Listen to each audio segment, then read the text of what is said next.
हातकणंगले नगरपंचायतीची निवडणूक झाल्यानंतर 21 डिसेंबरला याची मतमोजणी होणार. आपण जर बघितलं तर हातकणंगले महसूल कार्यालयामध्ये ही स्ट्रॉंग रूम तयार करण्यात आलेली आहे. अतिशय शिस्तबद्ध चांगल्या पद्धतीनं सील करून मतपेट्या आत ठेवण्यात आलेल्या आहेत.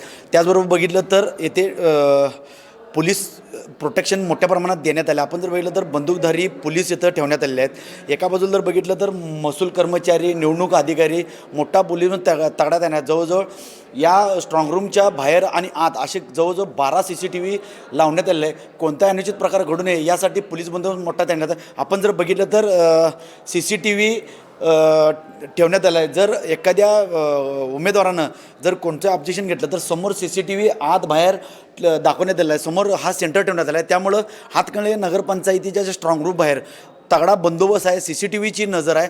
त्यामुळं कोण काही छेडछाड जर केलं तर या पद्धतीनं समोर दिसू शकतं. त्यामुळे इथले उमेदवारीसुद्धा इथे दिवसातून ये जा करत असतात. त्यामुळं हातकणंगले नगरपंचायतीच्या समोर जे स्ट्रॉंग रूम मतपेट्या ठेवल्या आहेत त्या ठिकाणी मोठा पोलीस बंदोबस्त ठेवून योग्य ती खबरदारी घेतली जात आहे. आणि येणाऱ्या 21 तारखेला याची मतमोजणी होणार आहे. कॅमेरामन निखिल वेसेस, मी साईनाथ जाधव, TVN मराठी, हातकणंगले, इचलकरंजी.